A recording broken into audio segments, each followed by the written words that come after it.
Hello दोस्तों, आप सभी का यूपीएससी इन्फो 24 में स्वागत है। दोस्तों, आज हम नए प्रैक्टिस सेट के साथ आप लोगों से रूबरू हो रहे हैं। तो आज हम टोटल 10 क्वेश्चन को देखेंगे जिसमें उनकी व्याख्या भी दिया हुआ है। तो हम स्टार्ट करते हैं आज का ये प्रैक्टिस सेट। दोस्तों, पहला क्वेश्चन है, बायोगैस संयंत्र से निष्कासित निम्नलिखित में कौन सी गैस ईंधन के रूप में उपयोग में आती है। बायोगैस संयंत्र से निष्कासित निम्नलिखित में से कौन सी गैस ईंधन गैस के रूप में प्रयोग में आती है। तो दोस्तों, इसमें 4 ऑप्शन है, आपका देखेंगे। ए है वीटेन, प्रोपेन, मेथेन और एथेन। तो इसमें जो मेथेन है वो बायोगैस जो होता है संयंत्र, उसमें जो खाना बनाने और ईंधन के रूप में प्रयोग किया जाता है। तो ये आपका सी ऑप्शन सही हो जाएगा, मेथेन। व्याख्या देखते हैं दोस्तों। व्याख्या में है बायोगैस, व्याख्या में देख लीजिए दोस्तों। बायोगैस संयंत्र में मेथेन CH4 ईंधन, ये जो इसका है सूत्र है मेथेन का CH4 है, ईंधन गैस के रूप में मुख्यतः उपयोग होती है। यह 50 से 75% बायोगैस का भाग होती है। इसके अतिरिक्त इसमें कार्बन डाइऑक्साइड, नाइट्रोजन और हाइड्रोजन भी पाई जाती है। कार्बनिक पदार्थों के विखंडन से यह गैस बनती है। मुख्यतः गोबर, मृत पौधे, अपशिष्ट पदार्थों का उपयोग बायोगैस संयंत्र में होता है। यह नवीकृत ऊर्जा का साधन है। ये वाला दोस्तों नवीकृत ऊर्जा का क्या है, साधन है।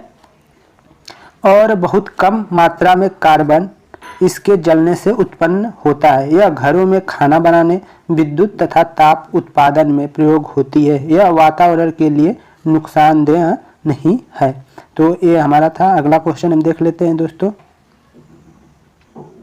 Question number 2।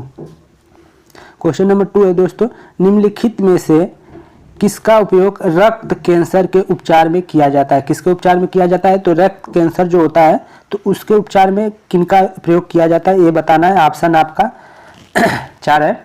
आयोडीन 131, फिर सोडियम 24, फास्फोरस 32, कोबाल्ट आपका 60 दिया है। तो आंसर आपका डी सही हो जाएगा, कोबाल्ट 60 आंसर होगा। कोबाल्ट 60 का जो है प्रयोग किया जाता है रक्त कैंसर के उपचार में। कोबाल्ट 60 का उपयोग रासायनिक चिकित्सा या कीमोथेरेपी के द्वारा, किसके द्वारा, रासायनिक चिकित्सा या जिसको कीमोथेरेपी के द्वारा रक्त कैंसर या जिसको बोला जाता था ल्यूकीमिया का उपचार करने के लिए किया जाता है। तो ये वर्ड आप याद रखेंगे, ल्यूकीमिया भी पूछा जा सकता है कि ल्यूकीमिया के उपचार के लिए किसका प्रयोग किया जाता है। तो कोबाल्ट आपका 60 हो जाएगा। आगे दोस्तों तीसरा नंबर क्वेश्चन पे चलते हैं। तीसरा नंबर है, भारतीय पशु चिकित्सा विज्ञान अनुसंधान संस्थान अवस्थित है। तो 4 ऑप्शन, बरेली, मथुरा, करनाल, पटना। तो इसमें से कौन सा ऑप्शन सही है, तो ऑप्शन आपका ये सही हो जाएगा, बरेली। जो बरेली है वही है। तो भारतीय व्याख्या देख लेते हैं दोस्तों। भारतीय पशु चिकित्सा विज्ञान अनुसंधान संस्थान कहाँ पर है, इज्जत नगर बरेली में स्थित है। जो इज्जत नगर है स्थान का नाम, और बरेली आपका एक डिस्ट्रिक्ट है, यूपी में पड़ता है। तो ये क्या है, वहाँ स्थित है। इसका संक्षिप्त रूप दिया है IVRI है। इसे पहले क्या बोला जाता था, तो इसको बोला जाता था इंपीरियल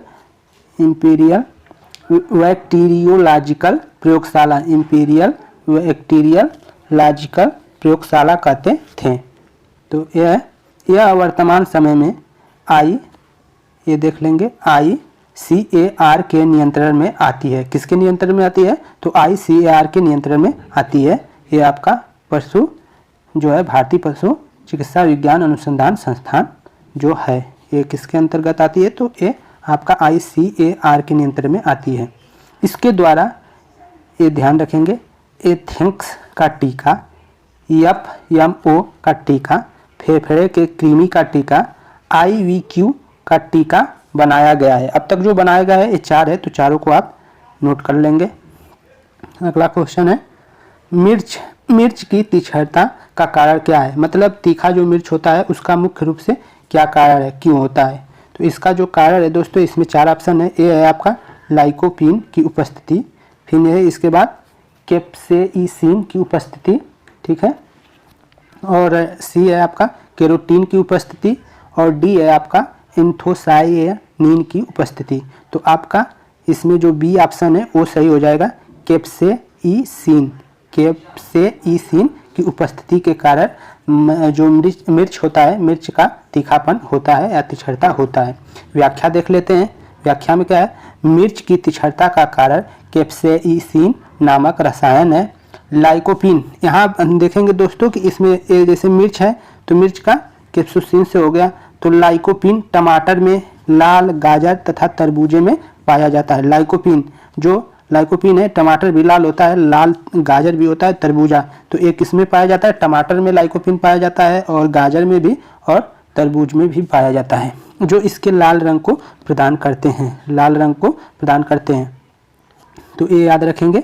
इसके बाद है कैरोटीन गाजर के संतरी रंग के लिए जिम्मेदार होता है। तो गाजर का अगर क्वेश्चन पूछा जाए गाजर के संतरी रंग के लिए कौन सा चीज़ जिम्मेदार है, तो आप बताएंगे कैरोटीन के कारण ही इसका क्या होता है, गाजर का जो रंग होता है वो संतरी रंग के टाइप का हो जाता है।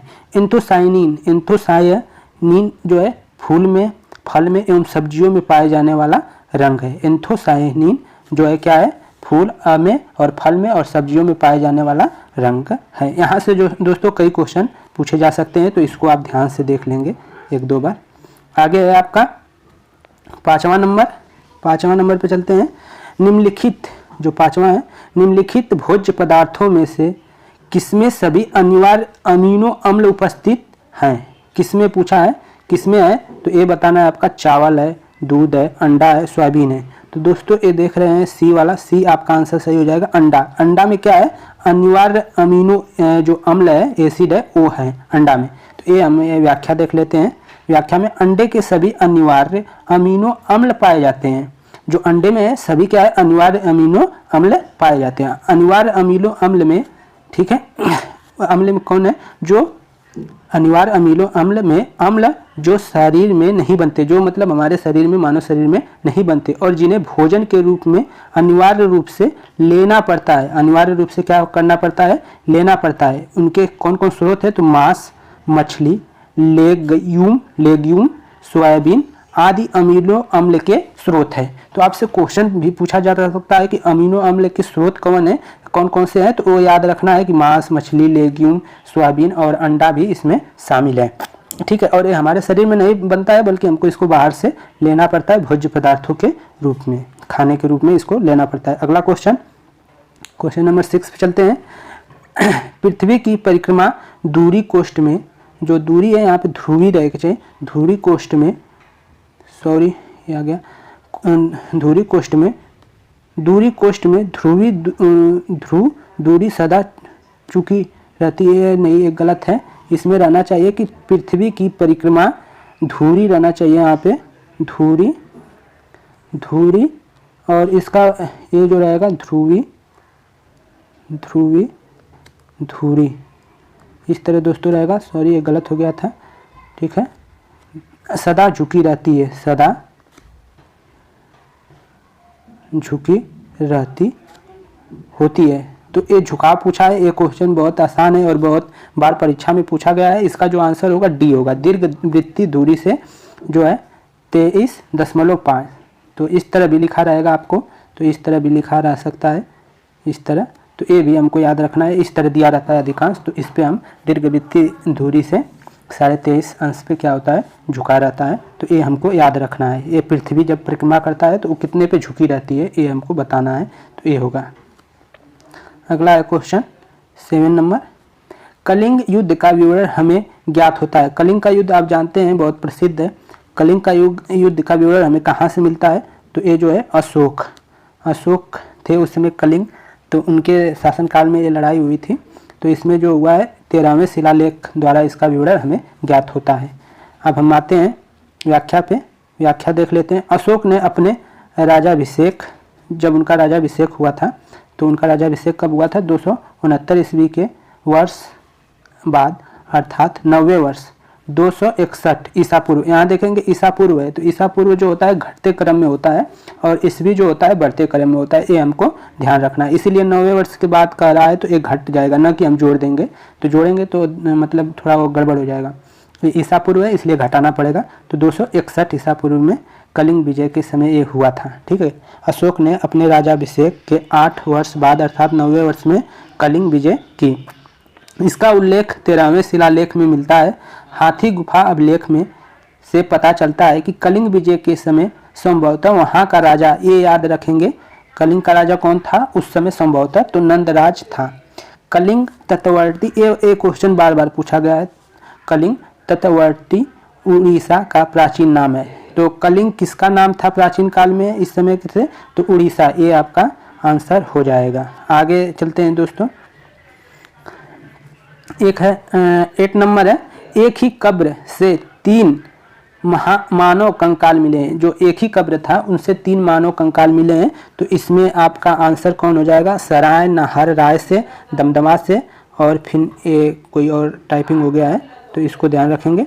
इसका आंसर जो होगा दोस्तों सराय नाहर से, इसका जो आंसर होगा सराय नाहर से, तो ये आपका ठीक हो जाएगा सराय नाहर। एक ही कब्र से 3 मानव कंकाल मिले हैं, तो ये वाला आपका क्वेश्चन सही हो जाएगा सराय नाहर से, सराय नाहर राय से। 9 नंबर पे आते हैं दोस्तों। 9 नंबर आपका है, एथेनॉल के व्यावसायिक उत्पादन में कौन सा खमीर प्रयोग में लाया जाता है। तो कौन सा खमीर प्रयोग में लाया जाता है, इसको हमें याद रखना है, इसे भूलना नहीं है। ये आपका जो इसका आंसर हो जाएगा वो आपका भी हो जाएगा सेक्रोमाइसीज सेरेविसी, सेक्रोमाइसीज सेरेविसी, ये आपका है खमीर के प्रयोग में लाया जाता है। ठीक है, एथेनॉल का जब रासायनिक उत्पादन किया जाता है तो खमीर में प्रयोग में लाया जाता है, तो ये सेक्रोमाइसीज सेरेविस। इसका व्याख्या देखते हैं दोस्तों। एथेनॉल के व्यावसायिक उत्पादन में सेक्रोमाइसीज सेरेविसी नामक कवक, ये क्या है, सेक्रोविसीज नामक क्या है, कवक है, उपयोग में आता है। सेक्रोमाइसीज की को इष्ट भी कहते हैं, सेक्रोमाइसीज को क्या कहते हैं, इष्ट भी कहते हैं। इसे बेकरी उद्योग में भी उपयोग में किया जाता है। इस कवक के द्वारा हीना तेज एंजॉय उत्पादन होता है, जो भी इतना के बनने में उत्प्रेरक का कार्य करता है। इतना किया निर्माण क्रिया द्वारा बनता है। इसे सरकारा का विखंडन इतना व कार्बन डाइऑक्साइड के रूप में होता है। तो ये हमको ध्यान देना है। ठीक है,